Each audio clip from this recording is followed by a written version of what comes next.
Your dog does not wear a watch. It has no calendar, no clock, no sense that today is Tuesday. And yet somehow, when you leave the house for 20 minutes, it greets you one way, maybe lifting its head, maybe wagging once, and settling back down.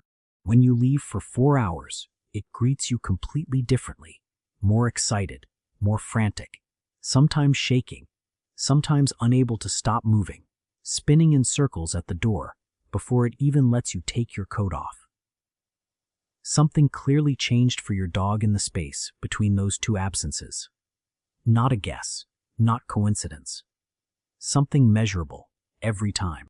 So here is the actual question, the one that sounds simple until you sit with it. Does your dog feel time passing while you are gone? Minute by minute, hour by hour, the way you do sitting in traffic or waiting for a kettle to boil? Or is something else entirely happening in there? Something that only looks like a sense of time from the outside, with nothing resembling waiting going on internally at all. Let's start with something genuinely strange, because it will change how you think about your dog's entire visual world. There is a concept called critical flicker fusion frequency. It is the speed at which a flickering light source stops looking like it is flickering and starts looking like one continuous, steady beam. Human eyes make that switch at around 60 flashes per second. That is the entire reason television and movies work at all. The screen is not actually showing continuous motion. It is showing dozens of still frames per second, flashing fast enough that your particular brain stitches them into something smooth. Dogs do not make that switch at the same speed. Their flicker fusion rate is higher than ours, which means some dogs can still see the individual flicker in an old television screen that looks perfectly smooth and steady to you. In 2013, a team led by biologist Kevin Healy at Trinity College Dublin studied this across dozens of species. The pattern was clear. Smaller bodies, faster metabolisms, higher flicker fusion rates. Small, fast-living animals are built to notice change on a finer timescale than we are. Healy's team pointed out why this matters beyond curiosity. For a small, fast-moving predator chasing equally fast prey, perceiving change on a tiny timescale can be the entire difference between a meal and going hungry. There is even a species of tiger beetle that runs so fast across open ground that its own eyes cannot keep up. It has to stop every few seconds just to let its visual system catch up with where it actually is. Imagine that, outrunning your own eyesight, which raises an odd possibility. If your eyes are sampling the world more finely, is a second actually longer for you than it is for something with a slower visual system? Nobody knows for certain. But the honest answer to whether animals experience time differently starts here, in basic optics, long before it gets anywhere near philosophy. Now back to your dog at the door. In 2011, researchers Therese Wren and Linda Keeling finally tested this properly, instead of relying on owners' hunches. They filmed 12 privately owned dogs, none with a history of separation anxiety, left alone for 30 minutes, then 2 hours, then 4 hours, on separate occasions, tracking behavior and heart rate. After 30 minutes, calm greetings, a wag, a sniff, business as usual. After 2 hours and 4 hours, dramatically more intense ones, more tail wagging, more lip licking, elevated heart rate in the minutes right after reunion. But here is the detail that matters most. There was no real difference between the 2-hour greeting and the 4-hour one. The dogs seemed to sort duration into rough categories. Not gone long, gone a while, not a stopwatch.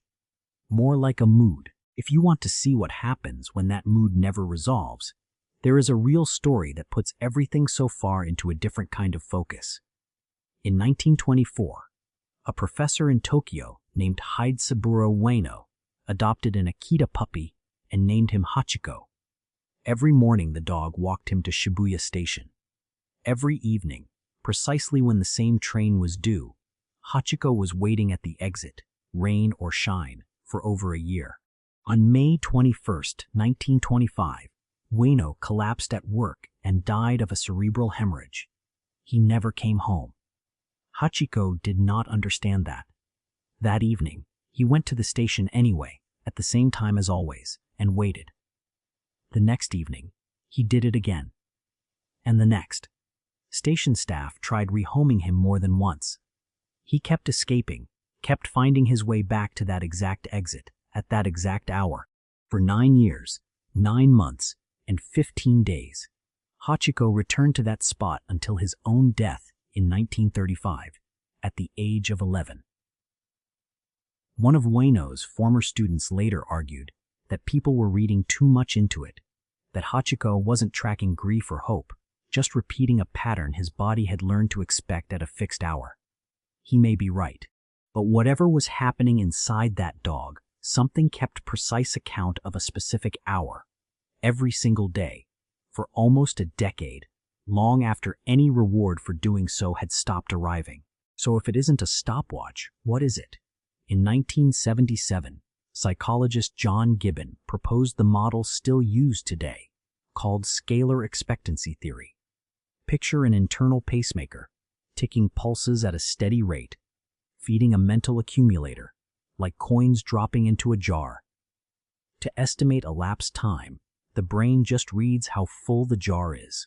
Pigeons trained to expect a reward at a fixed interval start responding faster, right as that interval ends, with no clock anywhere in sight. Rats do the same, not vague guessing.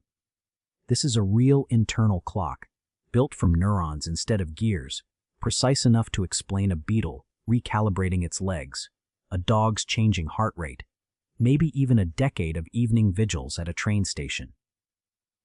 Something in these animals is quite literally counting. Counting and feeling, though, might be two different things entirely.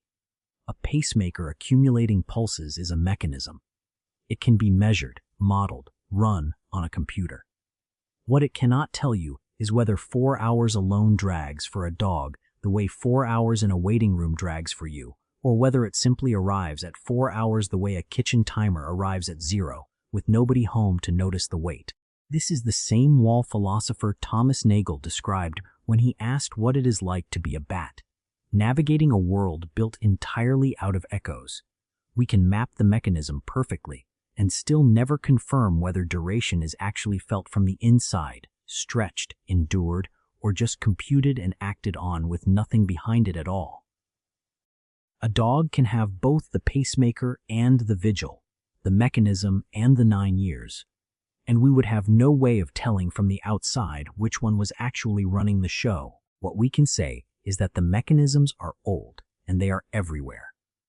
A pacemaker running in a pigeon's brain, a flicker fusion rate tuned by millions of years of predator and prey moving at different speeds.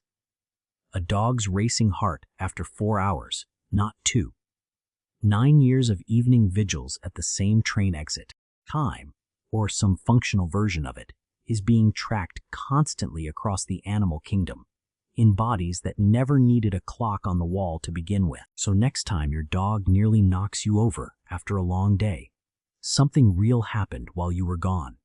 Its body kept an account precise enough to greet you differently depending on the answer, precise enough to shake and pace and lick its lips in a way it simply does not do after 20 minutes. Whether that account was ever actually felt as time slipping by, slow or unbearable, the way a decade might feel to something still waiting at a station exit for a train that stopped coming, is something no study has reached yet. Somewhere behind that excited greeting, a private experience of duration may have just ended, 4 hours finally, mercifully over. Or nothing was ever felt at all. Only counted. A number arrived at with no one home to notice the wait. Your dog is not going to be the one to tell you which.